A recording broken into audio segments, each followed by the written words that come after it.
So yeah, I like to call this time as time to rest and become alert.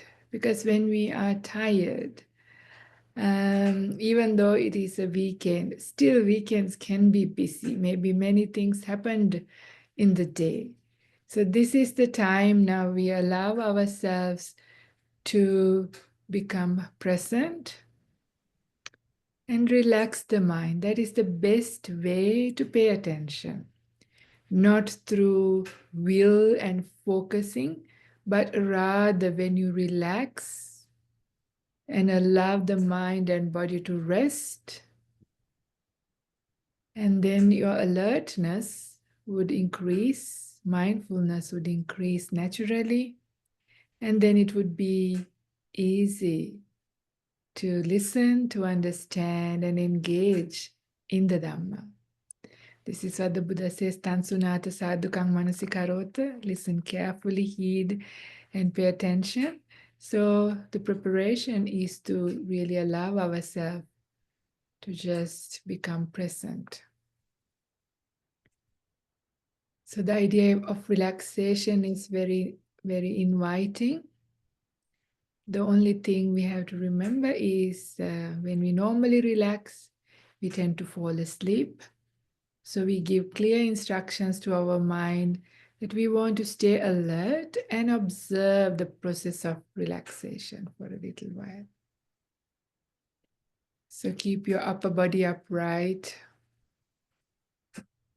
and then gently allow your body to become still.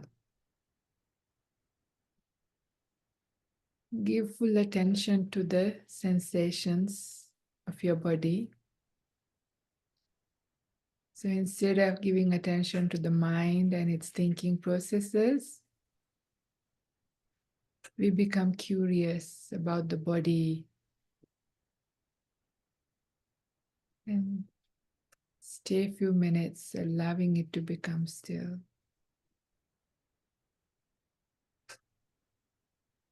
You can ground yourself to here and now if you wish with the touch sensations of your palms.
Whenever your mind runs into thinking, gently bring it back to the body. You can ground yourself with the touch sensations of your palms and stay a few more minutes and allow the body and mind to become still.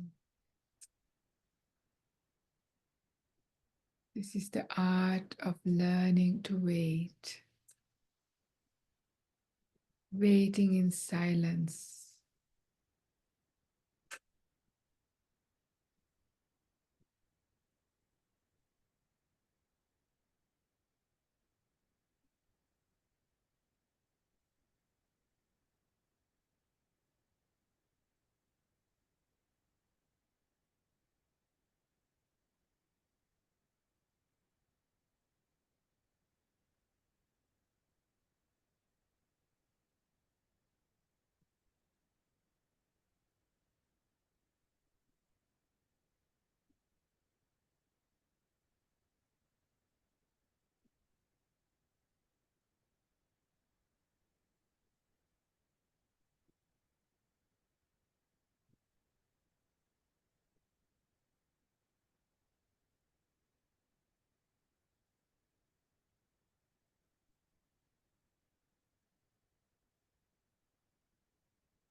Now I invite you to take 3 long, deep breaths slowly.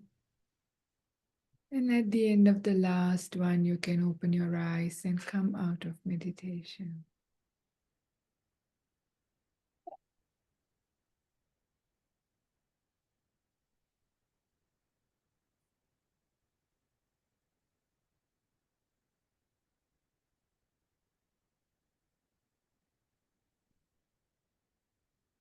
Okay, everybody. So it was a very short one, but the idea is to just become present to here and now. So first of all, I want to apologize for not turning up for my last talk, but it sort of has turned out quite well, where people sort of had a kind of an impromptu discussion on the idea of sarana or refuge.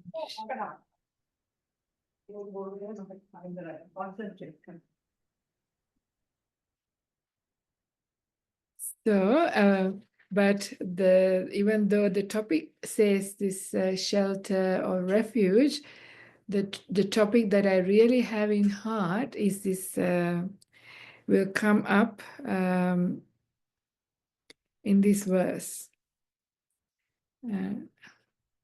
Which one would it be?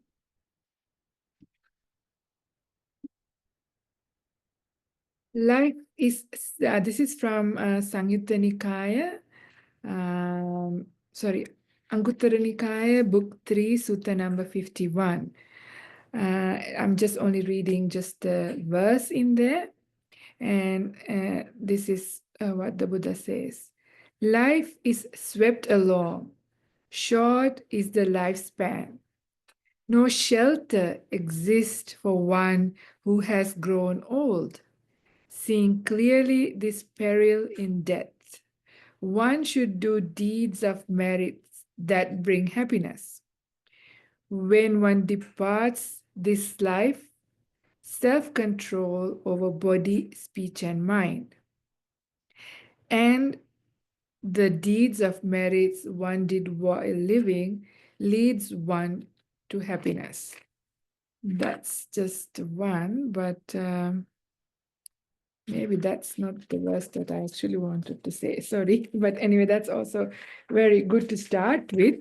So that's an easy one. But the idea of an island, being an island to oneself, is really the topic for the real topic in my heart to talk how to become an island to oneself. So with yourself as an island. So this is a sutta in Samyutta Nikaya, chapter 22. This is on the Kanda Samyutta, sutta number 43. So I will actually read, it's a quite a short sutta and then get into the Dhamma talk that way, because that's the real idea. So at Savatthi, bhikkhus, dwell with yourself as an island, with yourself as a refuge, with no other refuge, with the Dhamma as an island, with the Dhamma as a refuge, with no other refuge. When you dwell with yourself as an island, with yourself as a refuge, with no other refuge, with Dhamma as an island, with the Dhamma as a refuge, with no other refuge, the basis itself should be investigated thus. From what are sorrow, lamentation, pain, displeasure, and despair born? How are they produced? And bhikkhus, from what are sorrow, lamentation, pain, displeasure, and despair born? How are they produced?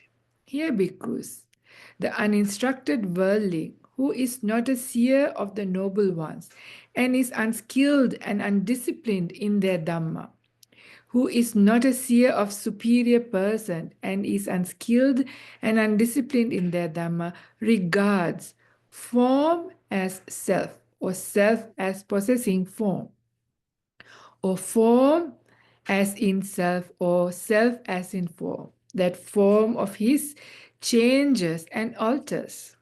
With the change and alteration of form, there arise in him sorrow, lamentation, pain, displeasure, and despair.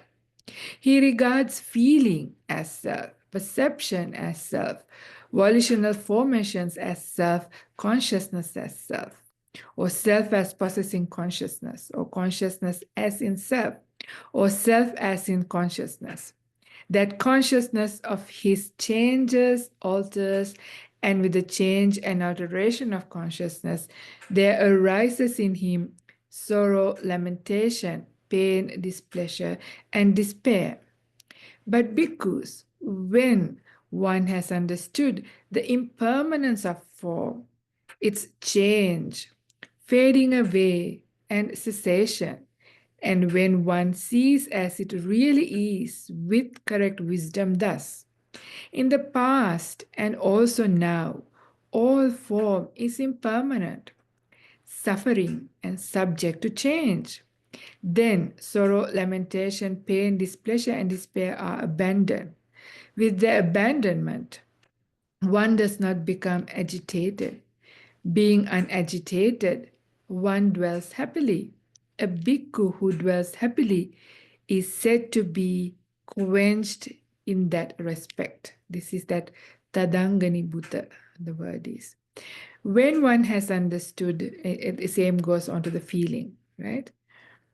So this is the idea. So this is one aspect of it, right? So we all know, like even before the end of this gathering, any one of us could drop dead, isn't it? This is true. We know, like how fragile our life is. When we sit here feeling strong, we feel like it's lasting a long time. But we know as we speak how many people die, how many people did not wake up this morning, right? So life is really uncertain. This idea doesn't touch us that often unless we have been really practicing Maranasati. This doesn't come up very often. But the idea is, if we die tonight or this evening, what can we take with us? Can we take our money, all the hard-earned money, our house, our family, all of those, even the knowledge, relatives, our contacts, none of these things, isn't it? So we know that as death comes, the only thing that goes with our stream of consciousness is just our karma, good and bad. So therefore, how do we make an island some place of safety? Because this is real, isn't it? Before death, of course, we have old age to conquer. Not to conquer, to face, right?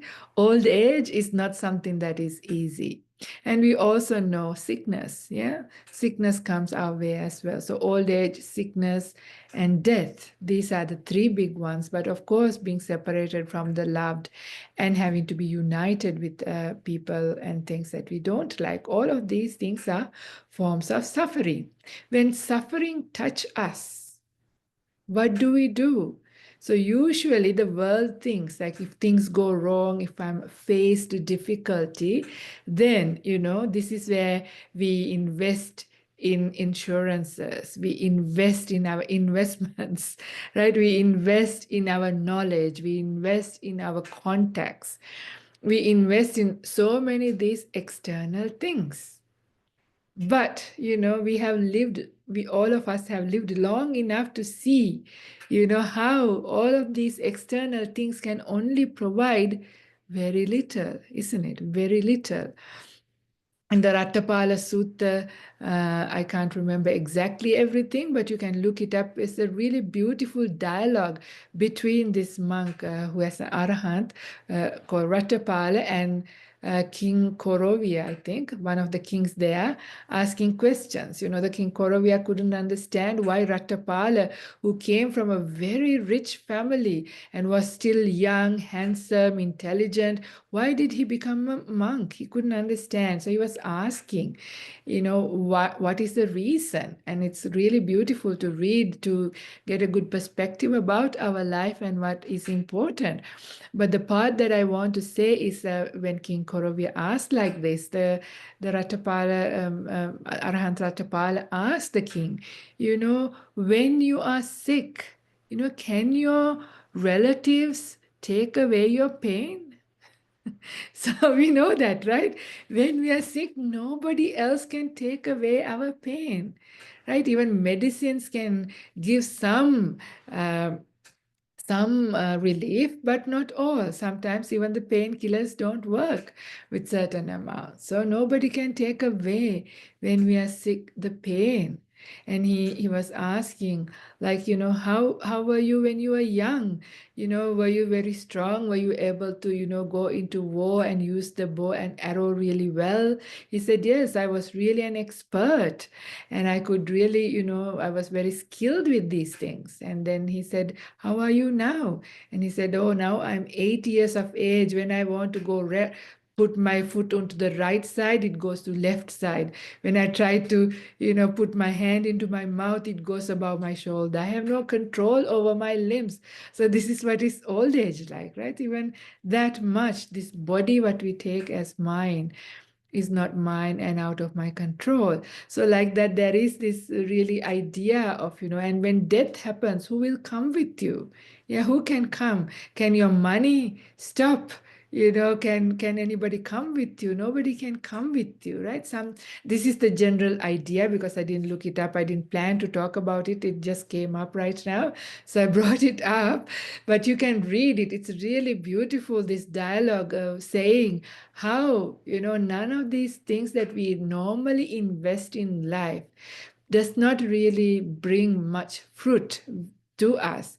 So we are kind of without a shelter in those places that we thought that we have a shelter, a place of security, place of safety.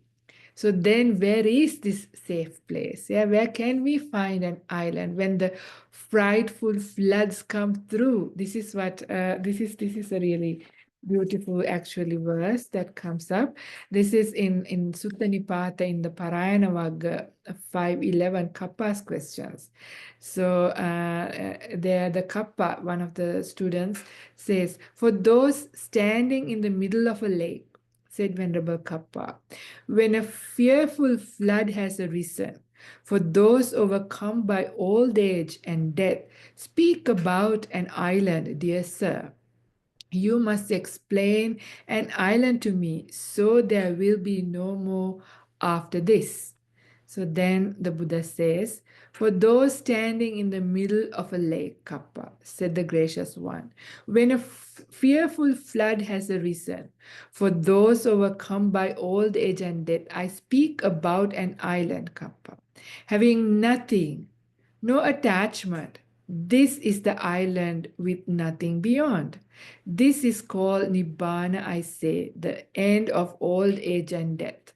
Knowing this, those who are mindful, who are emancipated in this very life, come not under Mara's control. They are not servants to Mara. So beautiful, right? So this is so of course the ultimate place of safety is Nibbana. Nibbana is called, it's an epithet. Island is an epithet to Nibbana. So we might think, okay, Nibbana is a little bit far away, maybe. Right now, what can I do if these things, old age, sickness, death comes, also all other problems in life, all difficulties, all sufferings. Whenever suffering comes that we feel like, you know, we are helpless and we want to run to a place of safety, run to somebody. We are looking, right? We are looking for a place to be safe. So, and of course, ultimate place is Nibbana. But what else is there? In the first sutta, that the verse that I mentioned, the Buddha says, of course, doing good merit.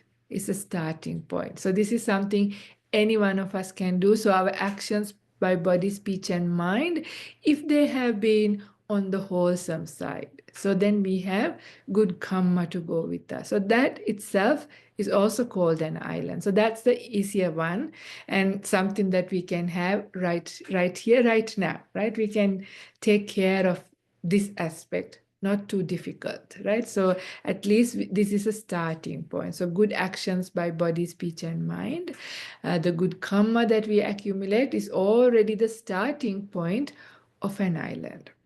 So this is there, but then we read that Samyutta Nikaya just now from the Salayatana Samyutta, a much more deeper understanding. Our problem comes because we have this notion that this body or these feelings or our perceptions or our thinking or our intentions, our volition, or our consciousness, that these things are myself. When we take it to be myself, and when it changes and alters, that is when our problems come. And also not just ours, but also our loved ones. When they depart, when things happen to that, that's being separated from the ones we like. So all of these things, when they happen, then that is when we really become helpless. So how do we overcome this? How do we deal with it? And there the Buddha was mentioning how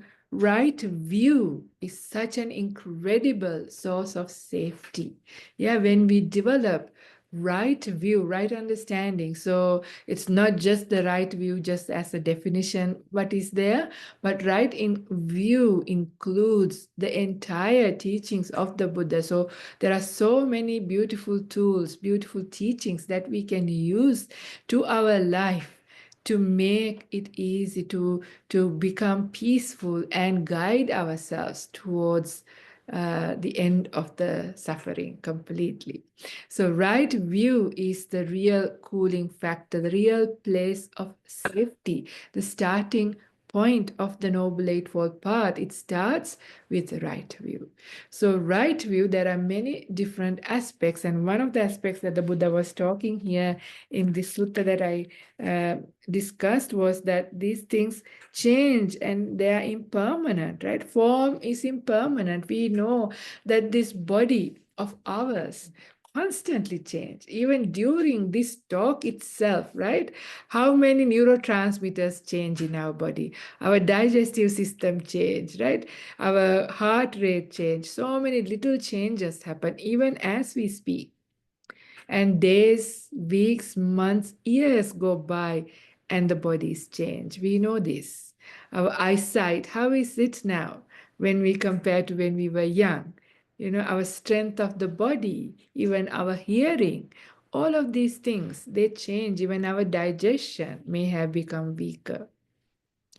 So we know, and of course, ultimate impermanence is the idea of death. But when death happens, it's really difficult, isn't it? When death happens to somewhere far away person, not a big deal. We can also give a Dhamma talk and say, death happens. And we can give make them feel better by, giving them a Dhamma talk even. But when somebody really near and dear to us pass away, it's a little bit of a different story, isn't it? Unless we have been practicing really strongly, it becomes really difficult, right? It becomes really difficult. This is when it feels like our whole world has fallen apart. If somebody really close, like imagine if it was your child or if it was your partner or your parents, these are our very close people, right? Really, really strong, close people. If one of those people die right now, how would it be? How would you feel? How are you going to deal with it? These are the times that you feel like lost, that you need to run to place of safety. Where can I find some peace of mind?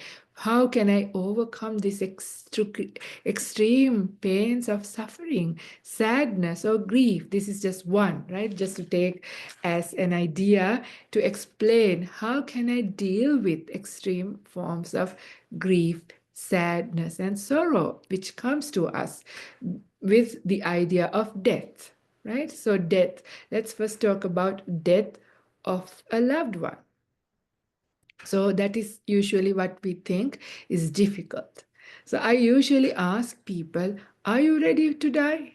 Are you? And many a times, I mean, everybody is black boxes, so I can't see any responses except for Manouri. But usually if I had a live audience and I ask this question, there are some people who say, yeah, I'm ready. I don't mind dying. Then I ask, are you ready for your loved ones to die? Oh, I'm not ready for that yet. Right? They say like that. Because I've been practicing. I don't have any problem. I feel like I'm quite ready to die. And some of you listening to this might also think, oh yeah, maybe I'm okay to die. I don't have a problem. But of course, I'm not yet ready for my loved ones to die. Now, I'm going to tell you a story from my own life. I don't know whether I said this before, but never mind, I'm going to say it again. So, this was when I was about 13 years of age, and I was very close to my father. I was an only child, and I was especially very, very close to my father. We were very, very affectionate to each other in a very strong way. And one day we went to a funeral. One of my father's cousins have passed away. And that was a very sad funeral where everybody was crying. And, typical place where people are asking, oh, please don't go, please come back, to the dead person. This is kind of quite common in Sri Lanka. We hear this kind of thing sometimes in funeral homes. So it was quite a sad place. So as after the funeral, as we were driving back, my father was just having this reflection and he was having a discussion with me as we were driving. And he said, my cousins who died, for him, for us, he died. So we lost him. So I feel sad for his loss. And of course, his wife, his family members, they're all sad because of his loss. But for us, we only lost him, one person. But imagine for my cousin who passed away, for him, like his spirit, if he's like a ghost or like when he passed away, if he's still around, usually, especially if it's a sudden death or often, I mean, people's spirit can be still around soon after death. Death is a process which takes a bit of time. It's not like 1 minute, 1 second. It's not just an event, it's more of a process. So there is that time frame where you're still around, maybe. And then, for the person who died, it's like their whole family died on them, right? Because they're separated. The separation is there for them as well, because we only think they died. Now they're somewhere else, and I'm here, I lost them. But for the loss is for them as well. Nobody wants to be dead, right? To be separated from their loved ones. We all want to be with our loved ones. But death happens. And when death happens, we are separated from all of the people, all of the things, everything in one go. Right? So our own death is much bigger than the death of one of your loved ones. So if you think that you can't still, you're not ready to be separate, your child to die, then you're certainly not also ready for yourself to die. Because when you die, you're separated from your child as well. So the feeling of separation is still there. It's, you're not in the human end, but you're in a, pass away, but your still spirit will be around and seeing, and the pain can be there. So this was quite an interesting, and we never think about this way, right? We only think from our point of view, our loss, but we never think about the person who died and their loss and how they might be feeling. It's enormous, and especially if they were not even practicing, people, they didn't have understanding of Dhamma, it's going to be even more difficult, right? So what my father said next was very interesting. He said, I love you very much, and it will be very hard for me one day when I die.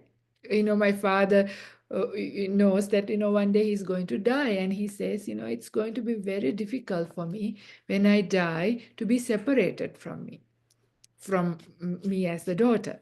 So, and then he said, but if my spirit is around, and if I see you crying and asking me to come back, I would want to come back. But once you're dead, you can't come back, right? So I will be so upset, so sad, it will be unbearable for me. If I see you really sad, and if you start asking me to come and like that, it will be already sad enough for me to be separated, but to see you sad would be even hard for me. And then he asked me, can you please promise me that you won't cry when I die? So when put it in that way, you have to promise, right? Of course, as a 13-year-old, I understood what my father said. He explained it in such a beautiful way. And of course, I love my father, and I didn't want him to be suffering already when he was, already dead. So of course, I said, I promise, okay, I will try my very best not to cry. Made sense, because anyway, if I cry, he's not going to come back. It's only going to cause more suffering for me and for him and for everybody else. So makes sense. So I said, okay, I won't cry. But little did I know, exactly 7 days after that, my father passed away.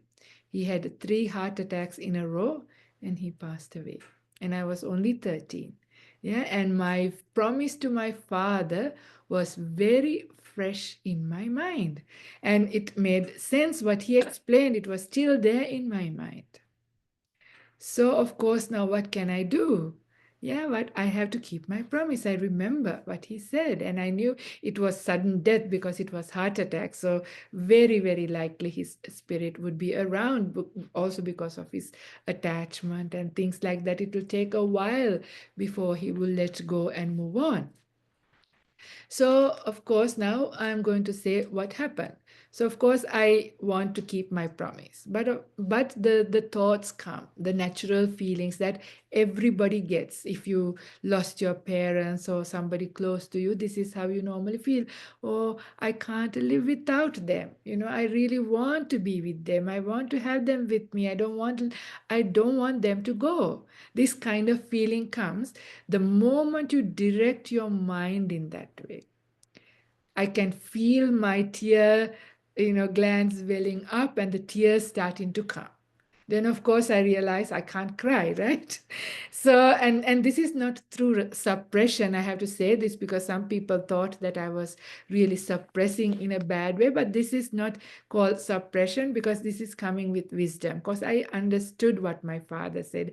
I understood the uselessness of crying. No matter how much I cry, he's dead. He's not going to come back. So this was, so not suppression, but this was skillful means and doing the right thing. So then I try to bring my mind to the center. Very hard, really hard, especially when something like this, it's a really big event. It's almost like a trauma, right? The death of a father, death of a child, death of your spouse, these are really strong. So it was difficult. So then I think out of desperation and probably maybe with a little bit of maybe past life something, I started to think differently. I started to think I had a really good father. I had a really beautiful father. He was a really generous person, really kind, loving, gentle person. So I started to think about the good qualities of my father. So different way of thinking, right? Before, when I thought my lost and I can't live without him, then sadness comes. Overwhelming feelings starts to come. But instead, the object is still my father, but the way I was now directing my mind was different. And of course, there were people coming to the house, during the funeral and telling many things about my father's generosity. So it was quite easy for me to sort of focus on the generosity and the kindness and the good qualities of So as I was just reflecting like that, instead of sadness, joy started to come up in my heart.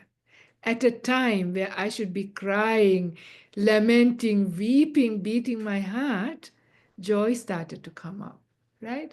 So, just to show how powerful the teachings are, the Buddha's teachings are very, very powerful. So, this is where right view is an incredible refuge, right? Right view is an incredible refuge. At the time, I didn't know the Dhamma, I had no idea of anything. At that time, this just happened. Only now, when I reflect back, I can understand what happened and I can relate this and give this teaching to everybody, not just only for sadness. This can be applied to many other, any form of emotion to bring up or to deal with it. So, I have said this before as well, but again, it comes up in this thing. And in the Anguttara Nikaya, there is a sutta called uh, Mulaka Sutta. And in there, the Buddha says, Manasikara Sambhava Sabbe Dhamma. So Manasikara means the way you give attention. Sambhava means gives rise to, and sabbe dhamma. So in this occasion, sabbe dhamma, or all mind states, all emotions. So whether it is sadness, fear, lust, anger, peace, kindness, love, metta, all of those things, whether positive or negative, whatever mind state comes about based on two things, right? How you give attention. So, how you give attention and the object of attention.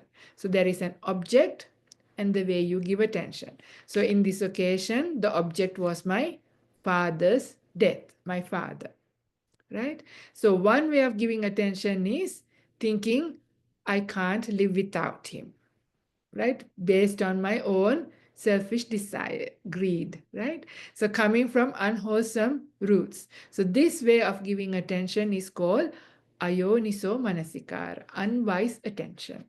So whenever you give unwise attention, negative mind states come. In this occasion, sadness. But when you start to think, okay, no matter how much crying, he's not going to come back. This is part of right view. So this is wise attention. So wise way of attending. And then, of course, that itself is sometimes not enough to keep you in a very emotional situation like that. Then I also did giving attention to his good qualities. So change, instead of focusing on his death, object changed to his good qualities. And then the way of giving attention changed. So can you see how the manasikara changed? The object also changed, as in the, even though it's a father, not instead of the death, you think about good qualities. So just by simply doing that, joy states, happiness, gladness, gratitude started to come up in my heart. So just to show, this is we can all do this. This is, it's empowering to know that this is possible. Even at a time, why I bring this up, as a 13-year-old, I had no Dhamma, no meditation, no nothing. I was just an ordinary little kid, right? So even, and it was probably out of desperation, I did that by chance, it happened. But it was possible to do. It is possible to do. So much more for Dhamma practitioners, right? For us. This is a goal that we can go. This is where we start to find a true refuge at a time of difficulty, right? Whatever difficulty it is. So this is where we become, our island becomes a strong support, a real place of, with cool, you know, nice trees and cool ponds and lot of water, real place like an oasis. Like, the more right view you have, the stronger you become with your right view and right understanding. Then you are at a place of safety. Because we can't change what happens. Life will put forth challenges constantly, right? We can't control life. This is right view. Nothing belongs to me and nothing is under my control. This is this, idea of non-self, which is part of right view. But what we have, but we are empowered to how we receive it, how we hold it, and how we respond to it. So, this is where the path can grow. This is where we can guide ourselves. This is where we can move away from suffering, right? We can move away from suffering using right view and all the way into enlightenment as well. But to begin with, this is very helpful, right? Whenever we are faced with difficulties, whether it is a really difficult person in your life, some people are in very abusive situations, or it could be your bully at work or at school or wherever, or it could be a financial difficulty. Maybe you just lost your job, lost your house, something, all these kinds of stuff happens to us. So even when those things happen, so that is the object. But how do you give your attention? So when you attend unwisely, coming from unwholesome roots, that's greed, hatred, and delusion, when they are there and when you direct your attention, of course, negative mind states will be the result. But as Dhamma practitioners, as we learn the teachings, this is why we have these gatherings, understand the Dhamma, memorize it, remember it, and apply to our life. And when we can apply right view, that is when we say, whatever challenge that came, it's already here. Already based on past karma, the vipaka is now in, in front of me. How do I deal with it? So the idea is, how can I make the best use of this situation? How can I learn and grow from it? These are better ways of dealing with it. And then, of course, how do you direct your mind towards it? Instead of asking why this happened to me, why me, and all those things, and feeling upset or whatever, what can I do about this? Why is this happening? Why is this person doing like that? Whatever it is. So you start to ask those kind of very truthful questions, questions that can be answered, that are in line with the right view. So when we start doing that, we already start to have a relief. Yeah, we start to feel that peace coming in. We are able to bear with the situation. So this is really important, right? You have to have your mind, yourself together, especially if you are faced with a difficult situation. If you are falling apart, it's really hard to do the right thing and come out of the difficult situation. And especially if you are in charge of other people, if you are like you have dependence on you as well. So you really can't afford to fall apart, right? So this is where we need to be strong, but strong in the right way, not strong with willpower, because that doesn't take you very far. And that is what is called suppressions, repressions, all of those things are willpower based. They are of no good, because then you can end up in having psychosis later on.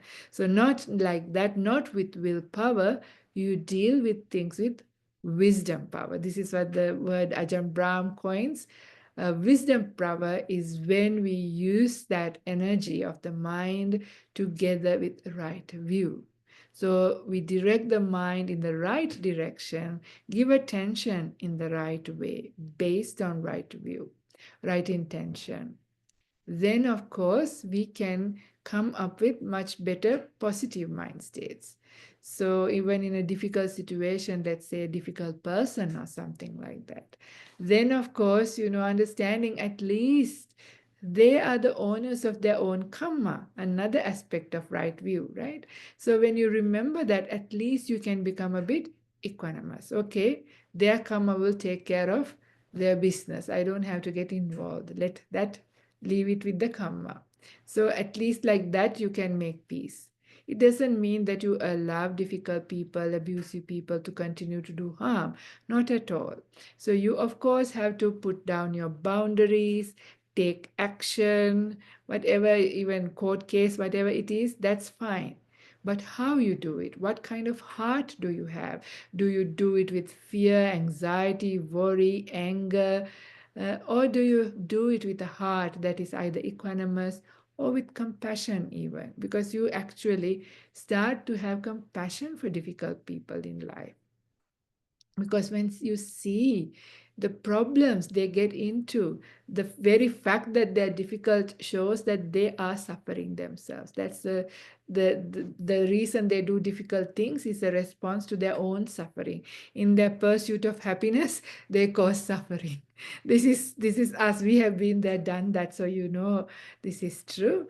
And not only that, their unskillful actions by body, speech, and mind, of course, will have and difficult, painful results in the future. And of course, they don't have this understanding, they don't have enough mindfulness to even catch themselves, or not enough right view to know what they're doing. So but yet they have to reap consequences. So when we sort of see that, our really, very Dhamma kind of response is compassion. Even for the really worst kind of terrible person on earth. I mean, there are really difficult people in the world at the moment, isn't it? When you watch news, I mean, I don't watch news, but I hear like there are really difficult political situations, all kinds of things that we hear that has happened in the world. I hear even Sri Lanka as well, things that happen. So, but even torturers, people who've been doing all kinds of things that are bad, instead of really getting angry at those people, we can actually have compassion, because we know what is going to be their destination. It's going to be quite a painful one, right? And we know that they did not have enough understanding of Dhamma, which is why they did all those stupid things. So, like that, when we change the way that we look into something, our own heart starts to become cool.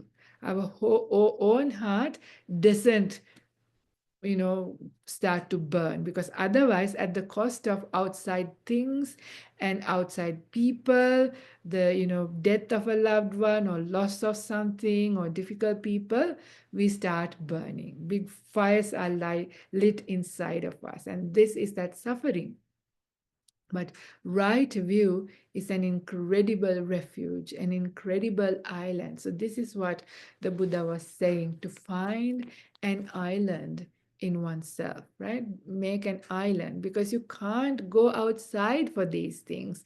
That's what we said. No matter how much money, all of those things is only very limited the benefit they can. They cannot take your heartache away.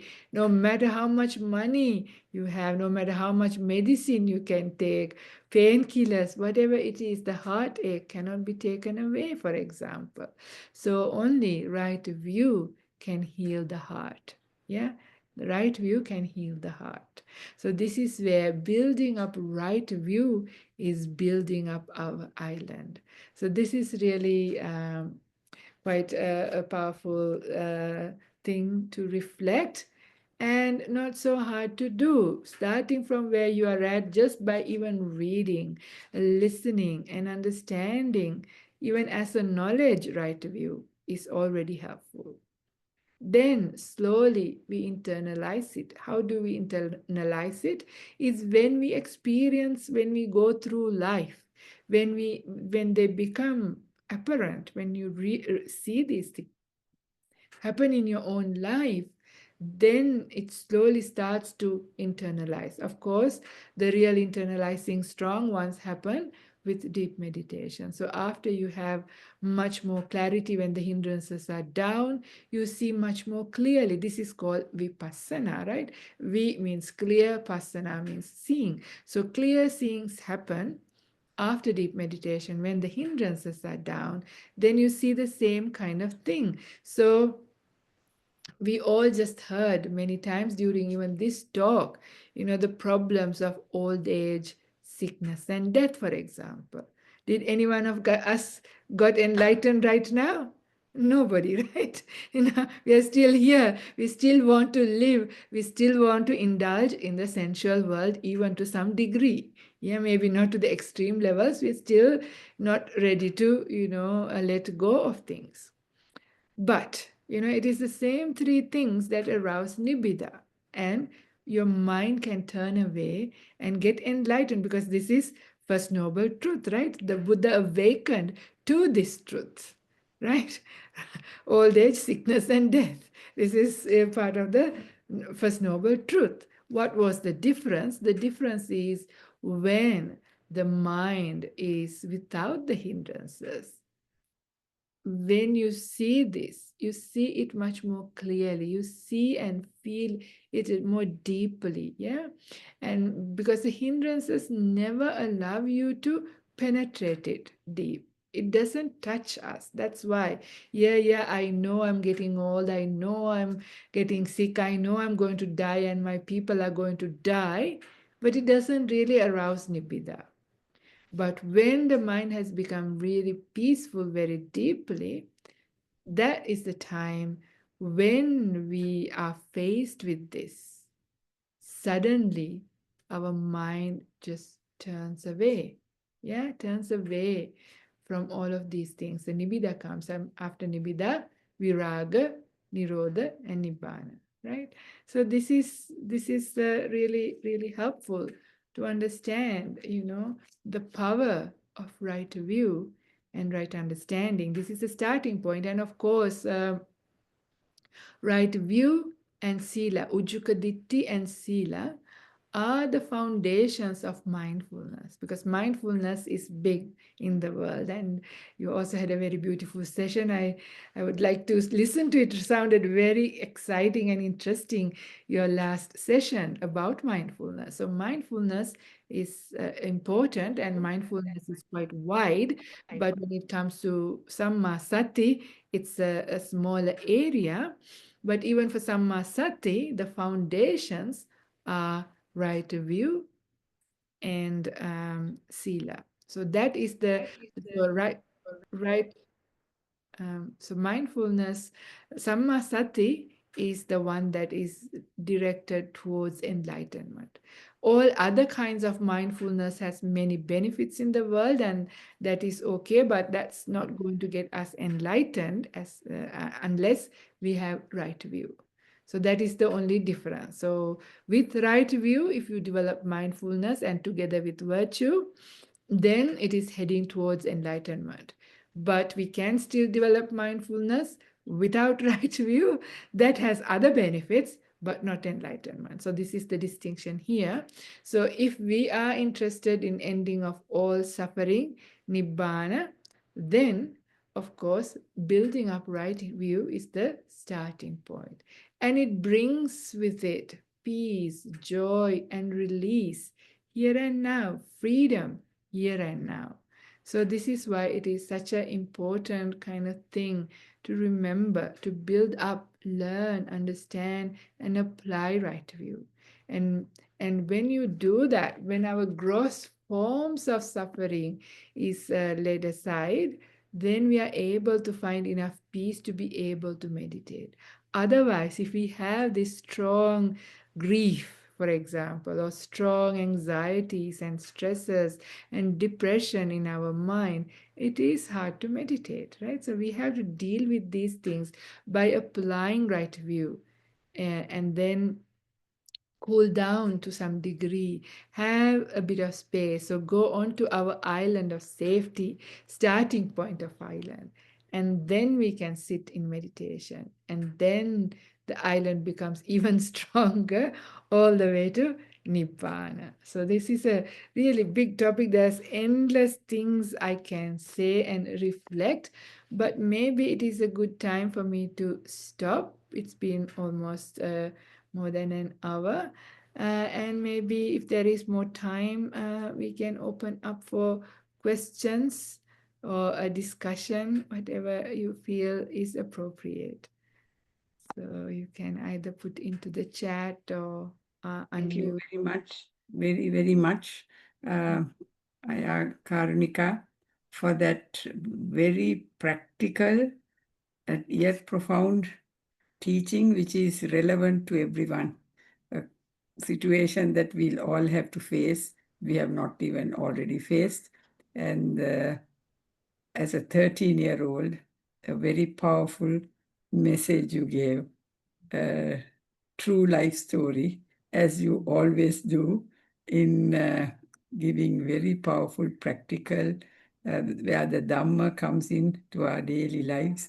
And this was really very, very valuable and an amazing lesson. Much merit. I'm sure there are a lot of questions, a lot of comments. I'll just adjust so that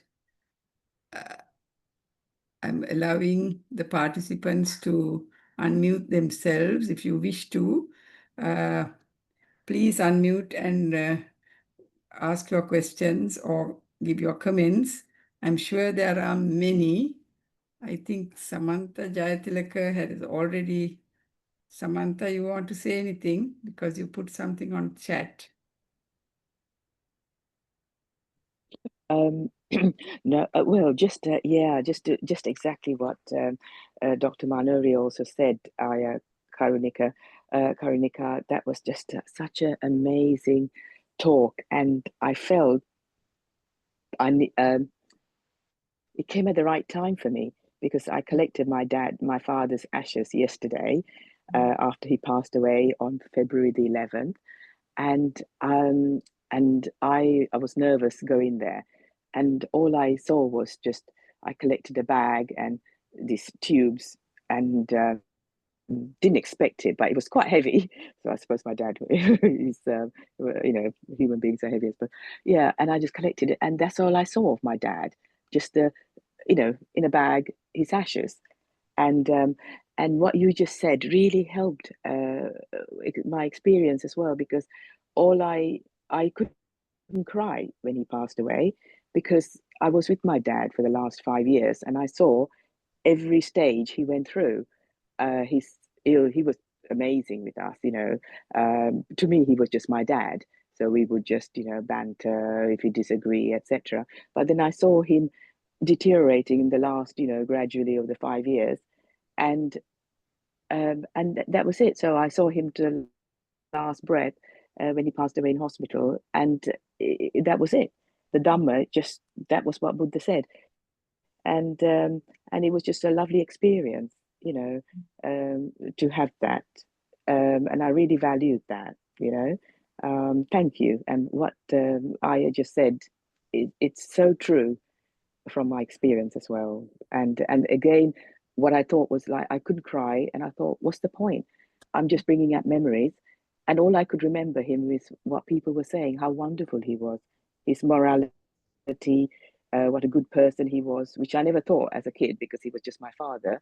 And it's only after he passed away, just as you said, I all the good qualities, his good qualities, and I now aspire to be like him. Yeah. And that's sadhu. Thank you, Ayya. Thank you so much, Samantha, for Sadhu. sharing. That's beautiful. Yeah, thank you. Yeah. Any other questions or comments?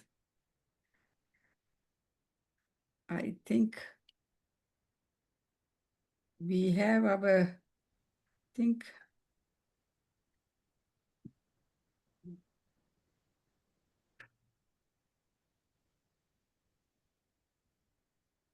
any other comments? I'm sure you all really were glued and listening to that story, which, one couldn't really know what was coming till the way it came through, and those positive mind states. It's just positive mind states, maybe power of the wisdom power, but really positive mind states to stay away from greed, hatred, and delusion. If that much even we can remember at such times, I think it has been a very, very valuable session to all of us. Any other comments, please? Kolita, you want to make a comment?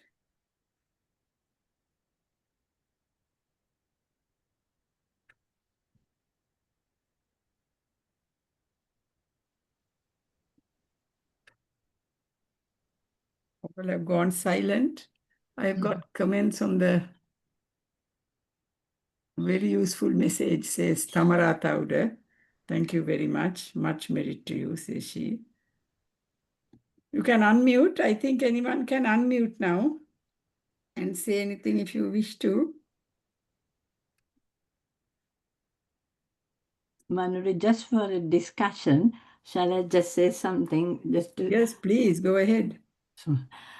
Okay, so shall I take my video? Right. So first of all, I just wanted to thank Ayya for the wonderful talk. It was inspiring, very true, very appropriate. And because we are at that point in our lives, which were in the departure lounge, for us it was very, very appropriate and timely. Now I'm just asking this now because I disagree with anything, but because nobody's asking a question and I just like to hear your thoughts. So just for that point, you don't have to justify. So we all realize how important it is, and your experience has been a wonderful, wonderful insight for us as well. But what I'm asking is, we know in life people give other advices, not for the Buddha, so not the absolute truth. And people sometimes say that if you desire something, now we know that the whole of suffering is that you must move away from desires. But for people who are not on the path, who are not practicing to somehow to get away from samsara or to make this life as short, samsaric journey as short as possible, when they want things, they are supposed to focus attention on things. And, the more you focus, you're supposed to be attracting these things. People say like that, right?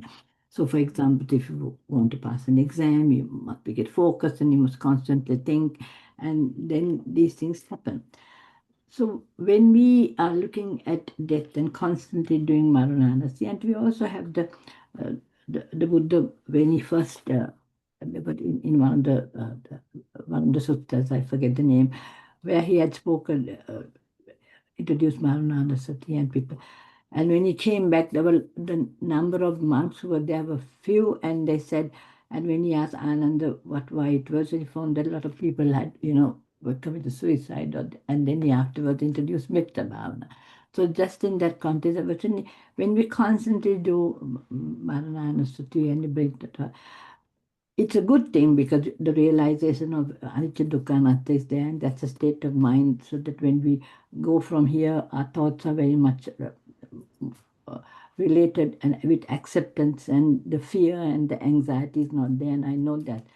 Is there anything that when people say for other things that, what you focus on also happen? I know that's not the thing, but what are your thoughts about that? Those two different. Okay. So I'm first of all, thank you for the question, and thank you for bringing up something for a good discussion. So I believe we can check this up again. It wasn't Maranasati, it was Asubha Bhavana. Yes, I'm right. Yes, thank you. Asubha Bhavana. Yes. Yeah, and that is when they ended up killing, Yes. not with Maranasati, not with Maranasati. Even Asubha Bhavana, if that is Yeah, what Subha you imply. Bhavana, yeah. That is just because they had a wrong view. They had wrong understanding. They didn't fully fathom the Dhamma. So that's why. So then they were not ready, or they did it in the wrong way. So, but the thing is, Maranasati, on the other hand, has many benefits. Actually, it is not a negative thing. It's not a depressing thing as well. So very many people think if you think about death, it's kind of really down, depressing, kind of fear arousing as well. Well, it would be for somebody who'd lived their life really in an unskillful way. Of course, if somebody lived like that, that might trigger a little bit of fear. But even then, as you think about it, you can make amends and start turning around and lessen the impact, because that's the benefit. But for if it's not that much, and for people who lived reasonably skillful life, it's black and white for most people. The idea of death, when you have that in mind, is that you live life well. Think about it. You wake up. I actually tell this to people. Like recently, I did a book launch thing for a book called Atomic Habits, the power of small little things done all the time and what it does to you. And one suggestion I made was, when you wake up in the morning, first thing, as you wake up and become alert, think that this might be my last day, right? So instead of fear, what would come up is, how would I live if it, because one day it's going to be true, one day it's going to be my last day. Then how do I live? Because when that comes in the back of my mind, then my dealings with all the people, are they going to be good or bad? Because we can't afford to depart in a bad way, right? Even if it is difficult, even if we had an argument, or even if we scolded somebody, which we sometimes can't help, we won't wait too long without saying sorry or making amends or whatever, you know? So that idea, when you have, the way you look at life is very different. Because when I am in my future, the way I plan my future is very stressful. Why? Because I want to control. And that is where the stress comes up, the anxiety comes up. But if you can plan your future for you and your loved ones without you being part of it, if you're there, that's a bonus. But the future will continue anyway, different way of planning. And it's less stressful as well.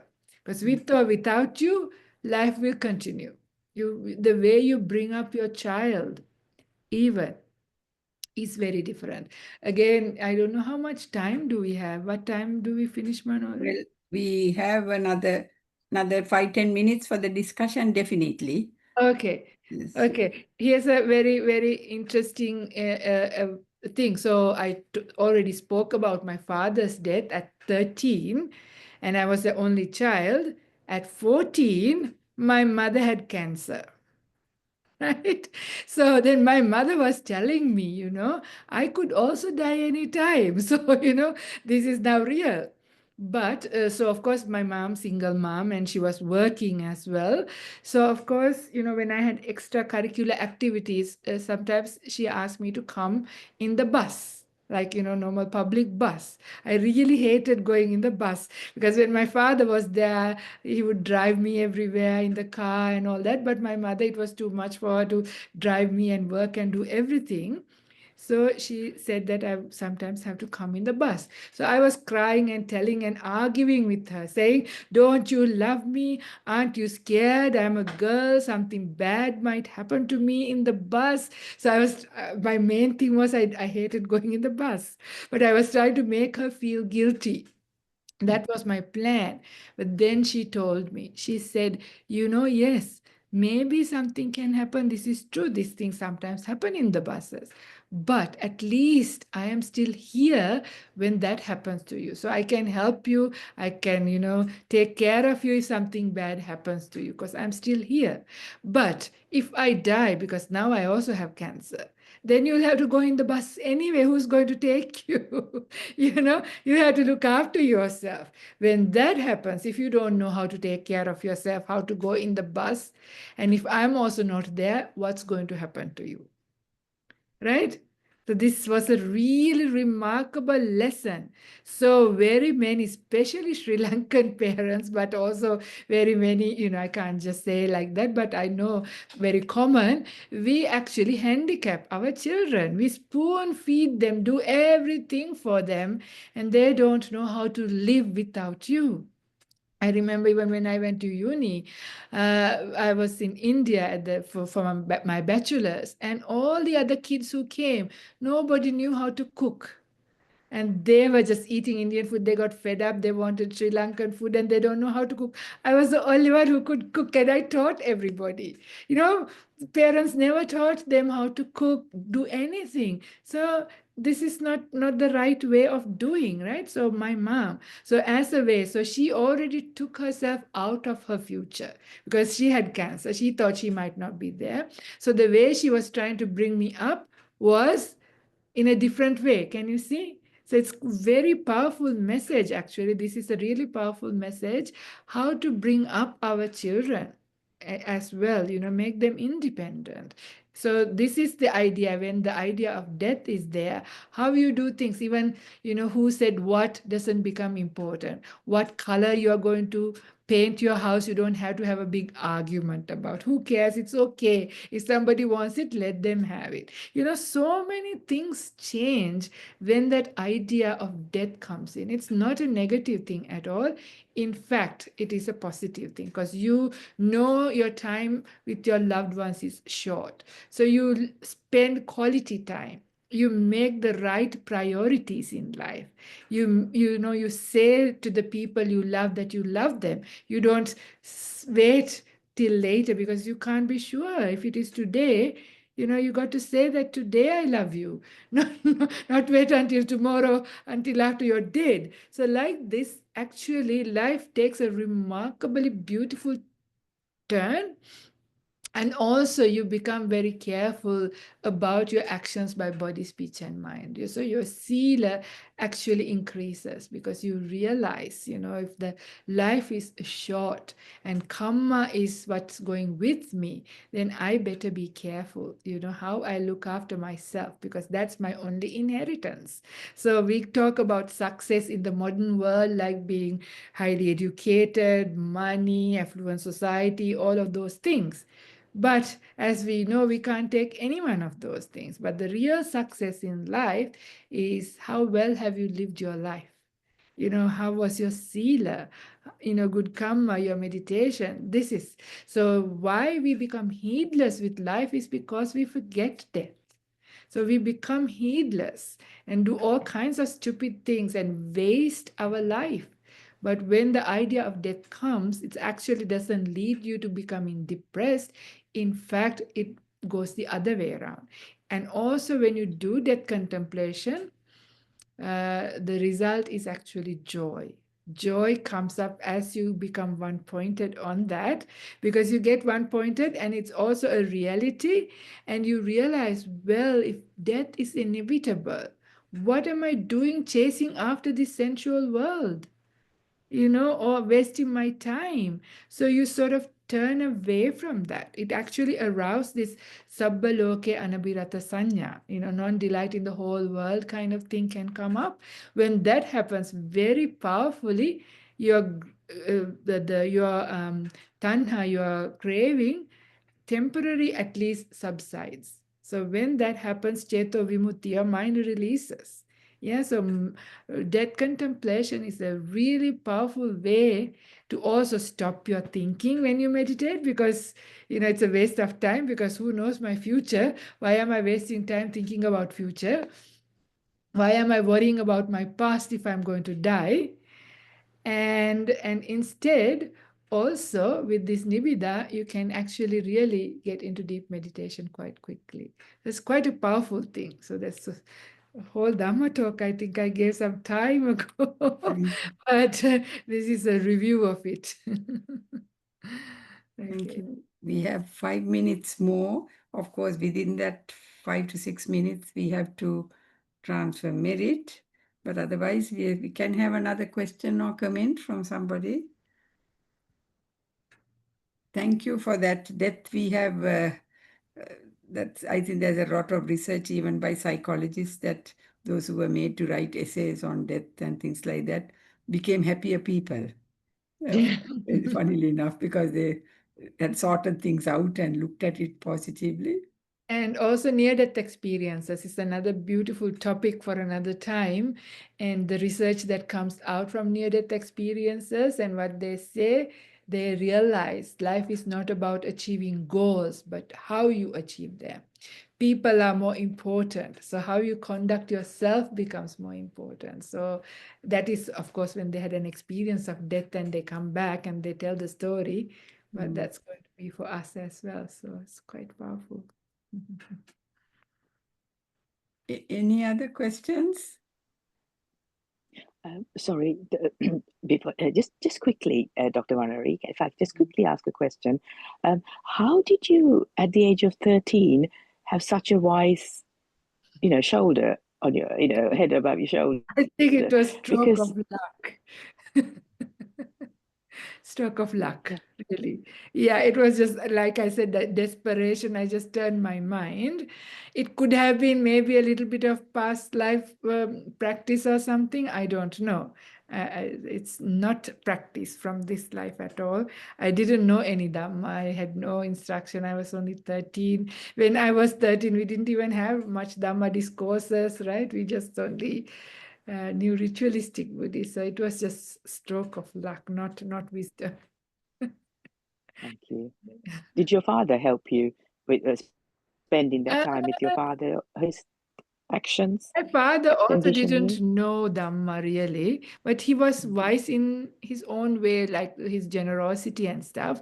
But of course, his question. But apart from that, the thing that I do, the powerful tool that I mentioned, like, Manasikara Sambhava Sabbe Dhamma, this is the take-home message of this whole Dhamma. The most powerful part of this is the object and how you give attention creates your mind state, right? That I didn't know. That was a stroke of luck, how to deal with it. So, Wonderful. Thank you. Thank you, Ayya, and thank you, Dr. Manouri. Thank you. yeah, Sadhu. okay. I think we have come to the end of a very, very valuable session. Much merit to Ayya. If anyone has missed out on her previous talks, there was one absolutely fantastic one on the black mamba where she faced, and can't remember the exact names, but we have about 3 or 4 in the YouTube. I think this is the 4th or 5th time. So please listen because they are all, and this one is so practical, such a useful lesson we have all learned to practice. The power of your love for your father made you stick to that promise. That was, and also it was recent, so the promise was fresh in the mind. But we have a lot to learn and practice. Shall we then end the meeting, please, by transferring merit to the Devas and the departed? Would you like to give the stanzas beginning? Thank you. Akasatta cha bummata devanaga mahiddika punyantang anumoditva chiran rakkantu loka sasanang Akasatta cha bummata devanaga mahiddika punyantang anumoditva chiran rakkantu desanang